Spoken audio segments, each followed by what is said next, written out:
Fair play financeiro. Acho interessante as pessoas falarem que precisam implantar o fair play financeiro no futebol brasileiro apenas com foco em reduzir o chamado poderio do Flamengo. Eu gostaria muito de perguntar se times como os de Minas Gerais, Atlético, Cruzeiro, América, estão preocupados com a capacidade de menor investimento ou maior investimento que eles possuem em relação ao Vila Nova, ao Tombense, ao Democratas, que o esporte e o seu presidente estão preocupados com relação à mesma capacidade, considerando o Retrô, o Petrolina, o Baguari e outros clubes de menor capacidade de investimento no seu estado. Inclusive com o co-irmão Santa Cruz, que passa por um momento bastante complicado, delicado. Se os times gaúchos, Grêmio e Inter, estão igualmente preocupados com relação à situação financeira de Caxias do Sul, de Brasil de Pelotas, de Juventude. Isso eu não vejo ninguém falando quando está dentro do seu mundo, do seu estado. Segundo, é preciso entender o que é o fair play financeiro para evitarmos conclusões equivocadas pelo desconhecimento de como esse mecanismo funciona.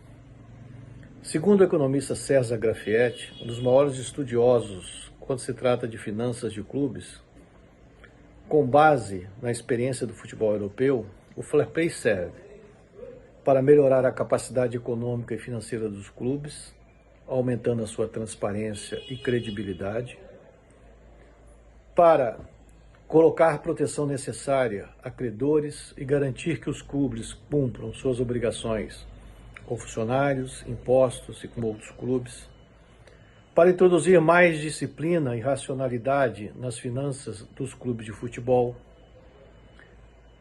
para encorajar os clubes a operar com base nas suas respectivas receitas, para encorajar o gasto responsável pelo benefício de longo prazo e para proteger a viabilidade e a sustentabilidade do futebol europeu no longo prazo. A UEFA, ao ditar as regras, estabelece que o clube precisa ter mais ativos, bens, do que passivos, receitas. Que o endividamento não pode ser superior a um limite estabelecido, 30 milhões de euros. Quantia essa que não pode representar mais do que 7 vezes o EBITDA, isto é, a diferença entre receitas e custos operacionais, antes dos impostos, depreciações e amortização. Que o investimento na contratação de jogadores não pode ser maior do que 100 milhões entre a diferença, compras e vendas. A UEFA não implantou isso imediatamente, ela deu um prazo razoável para que os clubes se ajustassem. O fair play foi formulado em 2009, aprovado em 2010, mas somente a partir de 2012 começou a haver fiscalização. Historicamente, os clubes reduziram seus prejuízos gradativamente. No caso do Brasil, enquanto a CBF não anunciar as regras do fair play financeiro para o país, não haverá clareza sobre ajustes necessários e possíveis riscos enfrentados por qualquer clube brasileiro. No exercício de lógica, caso prevaleçam as regras europeias, alguns clubes aqui teriam problemas, porque um grande número de clubes possuem pareceres de auditorias externas que apontam para o risco de descontinuidade operacional. Grande parte dos clubes possui patrimônio líquido negativo, que quando as suas dívidas são maiores do que todos os seus bens, contratos, ativos. Que apesar de ser uma exigência do Profut, muitos clubes registram déficits, prejuízos superiores ao limite imposto pela legislação. Por exemplo, o outro caso é o Bragantino, que ele tem investimentos feitos pela Red Bull com dinheiro vindo externo, né? Isso poderia interferir nessa regra de faturamento, de aportes. Então, tudo isso tem que ser visto.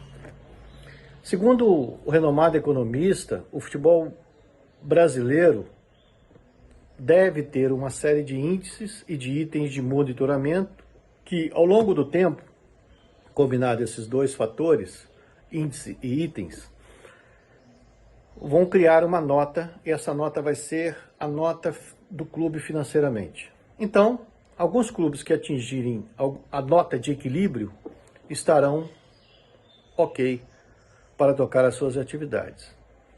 E aqueles que estiverem abaixo da nota de equilíbrio terão que fazer um plano de ação, um planejamento para se enquadrar ao longo de um tempo. Ou seja, eles vão ter que ter um plano dizendo assim, ó, em 2 ou 3 anos eu consigo chegar ao equilíbrio. E aí eles serão monitorados, tá? Para que consiga garantir que o equilíbrio seja atingido. Grafete é muito claro ao estabelecer que o fair play financeiro não puniria, escutem bem, não puniria Flamengo e Palmeiras, por exemplo, porque eles investem em contratações. Só os puniria caso não ficar comprovado que eles não possuam receitas compatíveis com seus gastos. É basicamente assim, galera. Se você tem 500, você pode gastar 400, 450. Agora, se você tem 100, você só vai poder gastar 75, 80. É isso que é o fair play financeiro. Gastar dentro daquilo que você tem capacidade de pagar, dentro daquilo que você tem capacidade de gerar receita. Não é assim, ó, vamos igualar todo mundo. Não. Vamos organizar os clubes dentro das suas possibilidades. Esse é o conceito básico por trás do fair play financeiro, segundo o próprio economista. Então, meus amigos, eu aconselho ao pessoal que está pedindo aí fair play financeiro que acompanhe um pouco o material desse ilustre economista, muito bom, muito fundamentado, antes de falarem o que acham, antes de pedirem fair play financeiro, sem o devido conhecimento de causa. Fica a dica desse que vos fala, professor Dácio de Souza, do canal Fla Resenheiros. Flaudações rubro-negras. Um forte abraço a todos. E acompanhem o canal Fla Resenheiros, que vocês vão gostar do conteúdo. Tenho absoluta certeza.